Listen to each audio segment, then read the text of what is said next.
Well, hello everyone. Welcome to today's show. I'm so excited you can join us. If you are joining us from wherever you joined us from, put it in the chat, put it in the comment section so we know who's joined us today and we can acknowledge you and put a shout out to you. Thank you so much for joining. Even if you're watching the replay, be sure to put in the comment section where you're joining us from and any comments or questions. I'm really excited today. As you know, on Fridays, I usually invite a special guest to talk on different issues, but also to showcase different women who are using their voice to be a positive and a powerful voice of influence in their world. And so I'm excited today to have my guest, Lisa Michelle, with me all the way from Texas. Hello. Hello. And Lisa Michelle and I met each other just last year through a course that I was offering, and she was one of my students. But since then, I've really found out more about what she's doing, and just have seen her, and just really inspired by the work that she's doing. And so I wanted to introduce her to you. Hi, Judy. Nice to see you. Thanks for joining us from Virginia. Welcome. Awesome. Yes, thank you. I'm glad you're here. You're going to enjoy this, Judy. So Lisa Michelle I wanted to introduce her to you because of the work that she's doing, but also because I've been talking to you about the power of using your unique story. Your unique life story is part and parcel of how God wants to use you in the world to be a voice of influence, and in some capacity it's part of your life purpose in some way. Maybe not all of our life experiences, but there's elements of it that I believe really tie into the things that God has called us to do. So really excited to share with you today. So if you do have a comment or a question throughout the show today, please put it in the comment section and we will get to as many as we can. If not, we can look at them later. I think everybody should be, if I don't see your name, then above it should say that you'll have to give us permission to see your name. So just click on the Be Live. But Lisa Michelle, I wanted to first of all start off with sharing your story. Tell me a little bit about how you got into doing, no, let's reserve that part. Tell me a little bit about your story, your journey, maybe your journey of faith, and then we'll talk about how you got into doing what you're doing today. Because you are an ordained minister, you're a speaker, you have founded an organization, nonprofit called No Strings Attached Ministries, which reaches out to and has support for women and children recovering from sexual exploitation. And I'm sure there's a lot of other things that you do in the midst of that. But you know, no one gets there by accident. And so I'd love for you to share for the listeners today some of your story. Sure. Yeah, so my name's Lisa Michelle. I'm in San Antonio, Texas. And where I'm at today in my life is not where I thought I would be.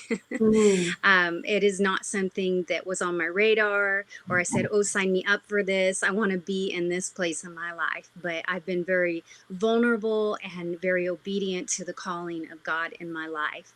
So for me, I grew up in a broken home in San Francisco, just outside of San Francisco, California. My dad was an abusive alcoholic, and living in that environment and under that kind of stress all the time is super hard, as you know. So I would run to the streets because I felt safer on the streets instead of being in my own home. And this ended up leaving me vulnerable, though, to a man who lived in our community. He was a businessman. He ran our local funeral home, and he was trusted. Everybody in our whole, neighborhood trusted this man, and he would take me in on the weekends. And unfortunately, he was not a trusted man at all. He was a pedophile, and he used me through child sexual exploitation, through child pornography. And that happened for about 3 years as a really young child. And for me, mentally, having those things done to you and having, you know, to do what I Mm-hmm. did, it scarred me mentally and I became very promiscuous Mm-hmm. at a young age. At 12 years old, I was drinking and already starting to, you know, take drugs because I was trying to cope with the pain that I was in. I ended up at 17 years old running off with the first man, literally, that paid attention to Mm. me. He was in a rock and roll band and he was a drummer for a band. So I toured for 4.5 years with bands like Aerosmith, Guns N' Roses, Poison, Tesla, just living this hardcore heavy metal Mm. life and just being so stuck in my addiction and running from my past, not acknowledging anything that had happened to me. And I forgot to mention that I was sexually abused for 14 years during Wow. this whole time by a close family member. Wow. So all of that abuse, that sexual abuse, is Mm. what led me to be vulnerable to the pedophile that sexually exploited me. And then I ran. I ran as fast as I Wow. could, went across the country, living on the road, doing my own thing. I almost OD'd twice. And I ended up coming back to my family and back to California and got into AA, got into recovery, and started embracing my recovery in a big way. Like I was very serious about it. And what we found out during this time is that I was experiencing complex sexual trauma, PTSD, and clinical depression from being commercially sexually exploited. At the time, I had gotten diagnosed with being bipolar. And really, honestly, my doctor that was working with me for over 9 years had given up hope that he was ever going to see me in a good mental place ever. Wow. So I had to fight really super hard for my sanity. Going back to my sobriety, I did not have to. What happened was one day I was working in the salon. I was an esthetician, and my sister did nails in the salon. She was working on a male client of hers, and I was walking by her station. Here I am living my crazy life, you know, living in the clubs in San Francisco after I came back from Maryland, and just living this crazy life and knowing deep down inside that I was just so unhappy. And I used to ask myself questions like, is there more to life than just this? I Mm. was soul searching, but I didn't know I was soul searching because I didn't Mhm. know who God was. Yeah. And this man, I'm walking by my sister's station, and he reaches out to me and says, Lisa, I'd like to invite you to church this Sunday. Wow. And I said, church? Wow. Me? Just A out of girl the like blue. me? Like you would invite me to church. Why would you do that? I Wow. was And just out of genuinely, the blue. He just out of the blue. yeah. And I Wow. was shocked because I thought, you don't invite girls like me to church. I've never even been invited. I thought, and I just remember thinking, why would he do that? And Wow. he looked at me, he started busting out laughing. He said, you know what? You're right. You're going to catch on fire when you walk through those doors this Sunday. You're, you're probably one of the biggest sinners I've ever met in my life, Lisa. Wow. But I know exactly why you're going to go to church this Sunday. And I said, okay, why? At this point, I'm intrigued, right? I'm Yeah, like, yeah. and he said, because there's really hot guys there. And I looked at my watch and I said, all right, what time? I will be there. And I had no idea what I was saying yes to. And my sister sitting next to me said, I'll be there too. So we showed up to Wow. church that Sunday for all the wrong reasons. Well, you know what? God doesn't care why you're there. Right? And I went back to that church for over a year, Lisa, for all the wrong reasons. I'll admit it, I did it. Half the guys in that church. And Yeah. I definitely was still doing the same thing that I did in the clubs. I was doing it in the church. But you know what happened to me? I heard a message Mm. about a father's love Wow. that I had never experienced here on this earth, about a daddy who loved me, who wanted me, who adopted me, and that I was a daughter of the King. Wow. And the more I heard this message, the more I said, I have to have this. I want to be a part of this. So I ended up giving my life to the Lord and did a complete 180, radically delivered from drugs, from Wow. alcohol, and a life of complete sexual sin. Hmm. Radically delivered. But that's when, after that happened, I mean, a lot of people think, oh, I'm a Christian, my life is great and everything's Yeah. perfect, right? Well, what happened was all my complex trauma started to come back to me because now I don't have any coping skills, right? Right. I don't have the drugs and the alcohol and the men and all that. And everything just came back to me and it was sitting right in front of me. And that's when my mental battle began. Wow. Yeah. Wow. Yeah. Wow. So the things that you were kind of giving you the short-term fixes were now removed, and you came face to face with the reality of what you'd been hanging on to, living with. Mm-hmm. That is, so from there, this is a really interesting part for people to understand, because this is where a lot of times people either go back because Right. it gets too hard, Exactly. or they do what they need to do, and I'm sure that, it wasn't kind of like roses all along. So how did you get through that? What happened next? Yeah, so I had to go through intense counseling 3 or 4 times a week. I had a network of people that were constantly there for Mm, me. If one person didn't pick up the phone, the other one sure as heck better, so because I important. was not okay. I had suicidal Mhm. ideations. I can never say that. And I was self-harming, and I didn't know how to cope in the real world. Mhm. And so that network and that structure. And back then, they didn't have programs for women Right. like me. No. They just didn't. They didn't know what to do with me. They knew how to label me, stick me on medication. And I want to say medication was absolutely what I needed at the time. Otherwise, I would have hurt myself or hurt somebody else for sure. And I tried many times. But for me, I felt there came a period of time where I went through inner healing, that I really fought hard to be who I am today. I knew somewhere deep down inside of me, there was this warrior woman that was waiting to Mhm. come out. That 7-year-old little girl inside of me Wow. needed to be exposed. So I just kept fighting for her and fighting for her. And I just would like to say that I have been drug free for 21 years now. Wow. It's such a testament to God. Totally. Be- Absolutely. because I asked my therapist, I told him, I said, I believe I am radically healed through the journey of healing that you've brought me on, through everything else in the inner healing deliverance. And I Mhm. believe it's time for me to get off these medications. And he said, no way. Every bipolar patient says this, there's no way. And, I know this is a hard subject. And I know Yeah. somebody listening right now can say, well, I have to be on medications. And that's absolutely right. Yeah. So this is my story right Yeah. now, and this is what God brought me through. Yeah.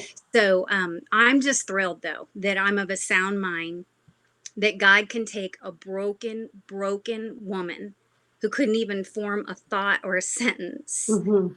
who did nothing but like stare at the wall and hurt myself and just was not in a good place, and to bring me to who I am today, and that I can stand up and help other women to find their voice as well. It's so beautiful.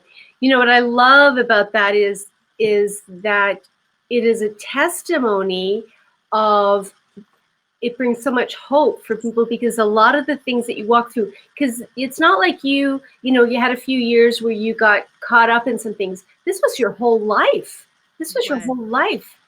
And so now it's like a whole new way of living that you had to learn and unlearn those patterns. You do. It's a rewiring of the brain, because for me, I thought I was worth nothing. And I was told that on a regular basis. And then through the child sexual exploitation, you're constantly focused on what you look like and how you act and how you perform. And, those type of things just get into your nature, into your body, into your Mhm. mindset. And so his ways are completely different. And it's just so much freedom to surrender Yes. my mind, my body, and my soul to him, and let him rewire all the connections, and to remove all that trauma literally out of my body. Awesome. Yeah. So getting some comments here. Yeah. Redeemed indeed. Chuck says, hi, Chuck. Hi, Ada. God uses the broken. Yeah, I love that. He says, God uses the broken the most. So thankful for your story. So sorry it happened, but look at the impact now. Absolutely. And we're going to talk more about this in terms of impact, because I believe, and I know for you too, Lisa Michelle, that you've shared this with me, that it wasn't easy to begin to share your story. No. And initially, what was it that, like, talk about that whole thing, because I know there are people listening that have parts of their story. And I know for me, even some of my background is similar in terms of the alcoholic father and just some of the things that happened in my environment, very chaotic, very, very violent background. And, you know, to begin to own the story as part of your life takes courage, because you don't know how people are going to respond to that. What are some of the challenges that you had as you began to maybe be convicted that you need to begin to share your story? It's funny you say challenge. I think horror. Like for me, that's like the worst case scenario. Lord, really? You want me to go share this to people? You want me to share intimate details of what I went through and to be vulnerable in front of people, in front of cameras? And so what I learned was that I had a major, major fear of man Mm. and what man thought of me, and that was from my abuse as well. So Mm-hmm. I went through some inner healing with that and got that broken off of me. So for me, when I first got called to share my story on a platform level, I remember putting an invisible line across the stage. And I started my message from the side of the stage, and I said, imagine with me that there is a line in the middle of that stage. And on one side of that line, I'm standing on the side of fear right now, and on the other side is my destiny. Mm. And then I started to walk across the stage, and I said, and now I am going to cross over into my destiny, and I am not going to bow down to fear anymore. I'm going to use my voice, my Wow. story, and I'm going to help other women find their voice and come into freedom. Because that first time that I had to share my story, well, that I've been asked to share my story, and I was being offered to be paid, which put more pressure on me in my Mhm. mind, right? Yeah. And so I just remember consulting with a friend of mine and saying, how do I do this? And that friend said, whatever you do not share your actual story of sexual abuse or exploitation, Wow. because then every time somebody looks at you, that's all they're going to remember. And I thought, whoa, when she said those words, I thought, that's not truth. Mm-hmm. And I went and I sifted through that. I prayed about it, and the Holy Spirit showed me that actually I do need to speak these things, because whatever was in the dark needs to be brought to the light. That's And right. that's the very thing that kept me from ever telling my story, is that I was petrified to share of the sexual abuse and exploitation. And I think that those stories and that time that I share intimate details Mm-hmm. is the time that I give the toxic shame back to the perpetrator. And Yes. I can feel it when it happens, and Yes. I can see it in the audience, and I know it by the women that line up that want to get prayed for and Yes. talked to and that tell me their story for Yeah. the very first time. Yes. And I can feel it even as you're talking. I can feel the power of that, because that is the lie of the enemy twist. Well, you can't do this because people will say this about you. It's like, no, you're going to be exposed. And I think the other thing that it does is it helps women not be invisible anymore. Say, Yes. I see you, I know, because I've been. And so it helps lift off that shame to say, it's okay, you can find freedom on the other side. And that's what's so beautiful about sharing our story. It actually gives other people permission Yes. to walk where, into cross over that line, like you said. I love that. You know, there's a passage in Psalm 68 verse 29, and in the Passion Translation it says it like this. It says, God, your miracles have made me who I am. Lord, do it again. Yes. And that's the testimony of the miracle of God in us, is that God, you have, and when you speak your story, you are giving testimony of the miracle of Yes. God that has Yes. made who you are today. And so we just want to encourage you who are listening today, whatever your story is, to begin to say, God, where do you want me to share my story, and whose lives will be impacted by that? So let's move from here, because that backdrop of your story then began to move you into a direction of where you are today. And Exactly. so what do you do today, and how did you start doing what you're doing? Okay. I'm the founder of No Strings Attached here in San Antonio, Texas. And we are an outreach and ministry to women that are being sexually exploited or working in the commercial sex industry. This, again, was not something on my radar. When Mhm. God first called me to go into a strip club, I thought, I wrestled so much with him. And I just thought, I was a Christian woman. I'm trying to remove myself from, you know, Mhm. that environment, so to speak. And so God asked me to go in. Yeah. And I just thought, God, this isn't funny. I don't want to go in there. I don't have anything in common with the women that work in there. That was my mindset back then. And what happened to me is that first night, I remember putting my hand on that door handle and opening it and getting that whiff of alcohol bring me right back to my past.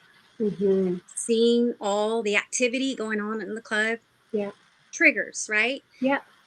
Walking back into the dressing room, everything that's going on back there and hanging out with the girls. And then I walked back out of that club and I had to repent. I had to repent of what I had, the mindset that I had of the women and the men that Mhm. were in the clubs. And God knew that I needed to be unbound from what was going on in my heart. And He showed me in one instant. And I also walked in and walked out without being triggered. And I, Wow. wow, God, wow. Like I had no idea. And I literally felt like shaking hands with my destiny in the parking lot that night. I just thought, I have met you. I found my lane. I know exactly where I'm to be. And this started almost 12 years ago.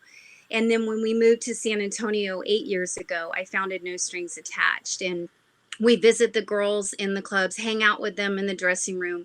We actually visit our illicit massage businesses, which Mhm. are so-called spas that are offering more than massage. We walk into porn shops. Like this is every time I feel like God just takes us any place that we're uncomfortable going, God will bring us. Mhm. And then going to the streets. So we bring a gift to each woman and look them in the eyes and let them know that we care, that we have services, that we want to see her freedom Mhm. from being sexually exploited and from being sexually abused. We want to see her find her voice. And when they hear my testimony, the other women and men on our team and their testimonies, they're so inspired and Mhm. they want to join us and they want to find their voice and find their stories as well. Wow, that's so powerful. And so you're building relationship with these women. Yes, connection is the key. Mhm. Consistency and connection are the key. And Holy Spirit just shows up every single time. It's one of the most beautiful things I've ever experienced in my Mhm. life. Wow. I've had more church inside of a strip club than I have anywhere else. I'm not kidding. It's been Wow. off the charts. And sometimes we actually got offered a TV show one time, and I thought a reality show, Yeah. and I thought, oh no, I can't do this. I don't want to exploit the women. I don't want Yeah. to, but sometimes I do wish that Yeah. we had a camera right there, because the stories are so off the charts and Yeah. God moves in such powerful ways that you do want people to see it. You Yeah. do want to say, oh my gosh, yes, the world needs to see that God is alive. He's well. His Mhm. word is alive, and He is breathing on a community that is hungry for Him as well. Yeah, that's so good. So what are some of the things, a few things, and if anyone, if you have a question or comment, put it in the comment section and we will look. If you have if you have a question for Lisa Michelle, whether it be about her ministry or about anything that she said, please, or something that is related to, please feel free to put it in the comment section. Thank you for your comments. I Yes, see uh, Ada and Hunter. Hi, guys. there you go. Hunter saying thank you for your strength and your story. He's such an Hunter. awesome supporter of our ministry. And Judy is saying, thank you for your courage and determination to share your story and help other women. You are making an impact, bringing hope for women to embrace the truth that they are priceless and valuable in God's eyes, Yeah, regardless. Absolutely. That is yes. so true. That is the message of hope. So, my question was, well, two things are going through my mind. One is, do you see because there's always the question, how do women end up in those situations, those lifestyles? Do you see a pattern? Do you see, and can you comment on that? And then from that, well, I'll ask you another question. Okay, absolutely. I mean, the women that we meet, first of all, they've been spiritually abused in religious churches, believe it or not. I mean, the Wow. majority of Okay, women I we need meet. you to say that one more time. Okay, so the majority Because that's probably not what people expected to hear. No. And I have to tell you, I've met pastors' daughters. I've met people in the community, their daughters, their granddaughters in the clubs. Wow. And Wow. nobody knows they're in there.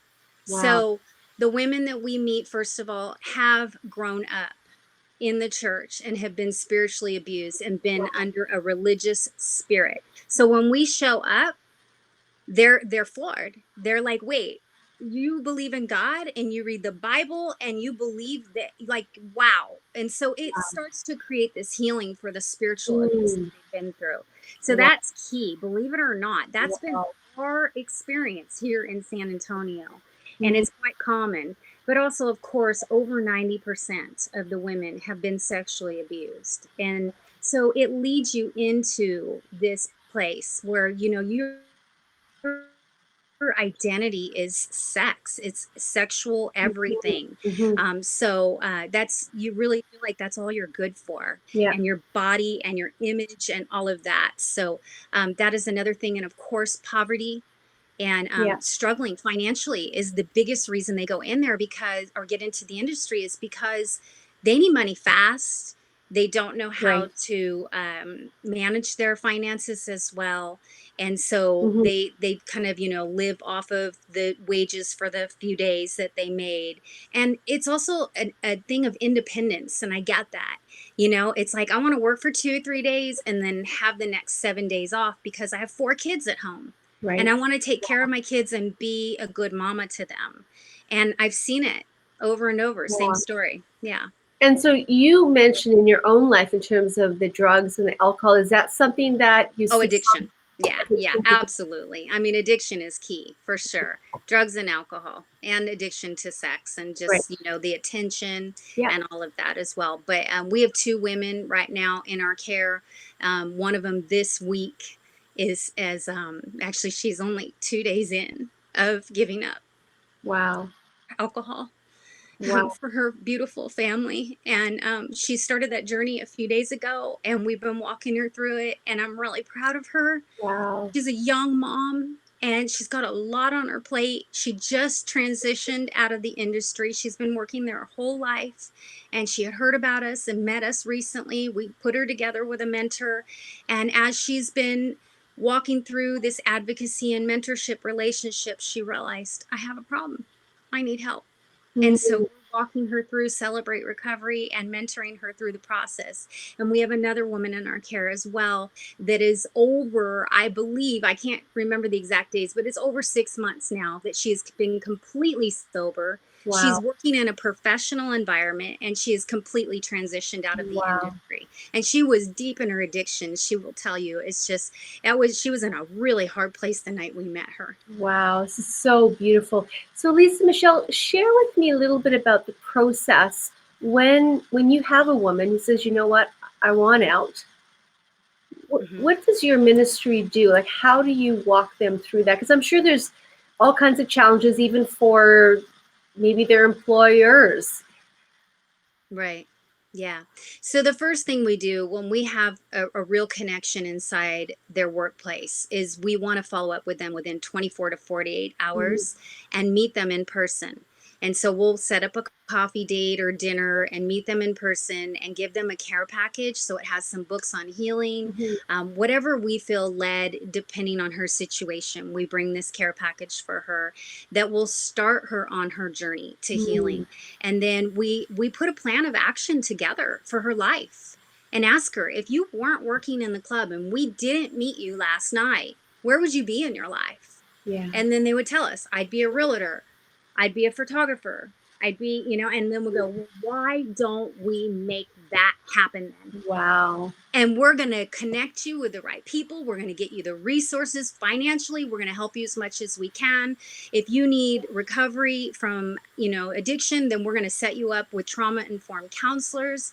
And we have a community of people that are waiting to help us. And it takes a village, so that are waiting to help us see these women go into full transformation in their lives. That's so key. And I think that's really important for people to understand as well. It does take a community. It Does does. take a community. And just like it for you, when you started to go on your journey, when you became a Christian, there was a community of people who were there for you. If one wasn't available, there was another one. And that's so key. I find that so important for people walking out of addiction, walking out of a lifestyle that was destructive and into one that's going to be healthy. That you need a community, and I think it's so beautiful that you have provided that. It's just amazing the work that you're doing, Lisa Michelle, and I just want to applaud you for your courage. And I see that Judy has put a comment here as well. She said that she has a fear of being triggered. I'll put it up there. There's an adult shop in her neighborhood that needs to be removed, and she's reached out for help in closing it, but she's refused to go inside. She'd also like to close the strip clubs, advertising as Gentlemen's Club. Bless you for ministering to those women trapped in that environment. And they really are trapped, or they believe they're trapped. They believe they're trapped. Yeah. And that's where you come and say you're not trapped, because right. You have a way out. And I love that, because God says he'll always give us a way out when we feel. Exactly. And you're providing a way out. We're providing an opportunity every time we show up. Yeah. And Judy, you're my kind of girl. And Judy, I would love for you to message me and let me know where you're at and what city, because I will help you find the resources. If God laid that on your heart, then you are the woman to make this happen. And I want to make sure that we connect you with the exact right people to make this happen in your city, because I too want to see every porn shop, every type of facility where women are being sexually exploited shut down as well. Yes. So do that, Judy. Connect with Lisa Michelle. So listen, I want to talk just for a few more minutes about during this COVID time. There's a blessing. There's a blessing that's happened in some regards, because all these places were shut down for a period of time. Tell me what's happened. What's in terms of the ministry that you're involved with and these women? Tell me a little bit about what that was like for you and for these women during this time. Yeah. When COVID happened and when we shut down here in Texas, it was like everything changed for us. Our hotline started ringing immediately. Emails started coming in. So all those seeds that were planted in the clubs of women that we may have passed by, handed a gift, and didn't really, have that connection with. A lot of the women tell us they keep those, cards on their nightstand and remember us. And just, it's always such a great thought. So the girls started pouring in. Wow. I need help. I can't pay my bills. I don't know any other form of work. Can you help me find another job? Can you help me make my rent for the next month? Yeah. I need food. So we ended up through that time and that 3-month time adding 20 other women to our roster of being in our care. And what was exciting was God gave us a bus about last year, and then we had a partnership with an organization here in San Antonio that gets food all the time. So we just filled our bus up with food, and we started delivering care packages and food straight to the doors of these women's homes. Wow. And so we got to meet their children and their families, and we got to minister to them at their place, their home. It's just crazy. So instead of in the club where it's crazy, you don't get as much time, we get to build community and just, meet those needs that are, I have to tell you that, we walked into one house and there wasn't one thing in this girl's cupboard, nothing in her pantry at all. And we were able to fill it. Same with the freezer. I saw freezers that were empty and we were able to fill it. This is something we will do as an organization throughout all of these years, but all of a sudden this became a need. Yeah. and anything like that. We're going to adapt and change to whatever is happening in our world. So it's been an incredible, Wow. incredible time of ministry. It's Wow. beautiful. Yeah. That's so good. That's so neat how God just turns it around for Yeah. for good. And the fact that those And I say, shut down. Go ahead. I also want to just express to you that the sex industry, just because the strip clubs closed down or some of the massage parlors slowed down or shut down, doesn't mean that the sex industry itself Mhm. was, because what we were seeing on another platform that we work with on the side is that men were still looking. Mm. And so we saw this constant thing where men were literally like in their closet texting an appointment with a girl to meet her while his family was having dinner and saying, I'll meet you there. They were desperate. I Wow. mean, we saw desperation from the men because now they're in lockdown. They're with their family. They're under constant stress. They have to be in relationship. They have to be with their reality. And they were worse, actually. We saw the men get worse and be like, I got to get out of here and I got to release my tensions, right? Yeah. Yeah. So it was crazy to see that happen, to see the men, they're in addiction as well, Hmm. and they just went and wanted more. And they were, I mean, the ads that we saw, COVID, they didn't care.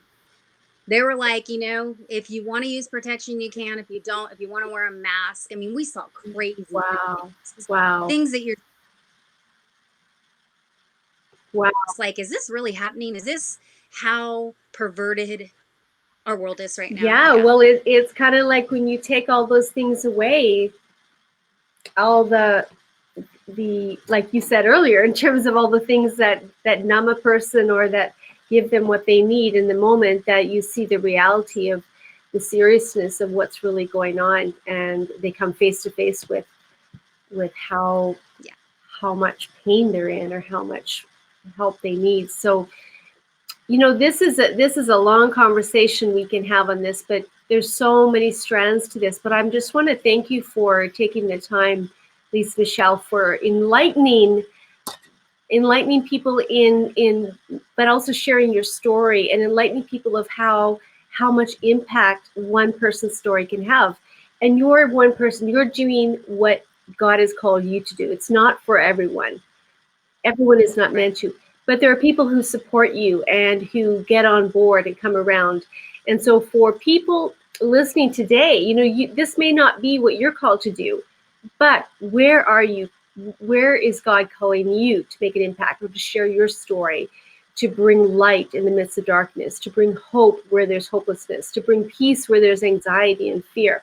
Those are the things that you are called to do. I also want to just speak to those who are struggling with addictions, right now, and you feel trapped.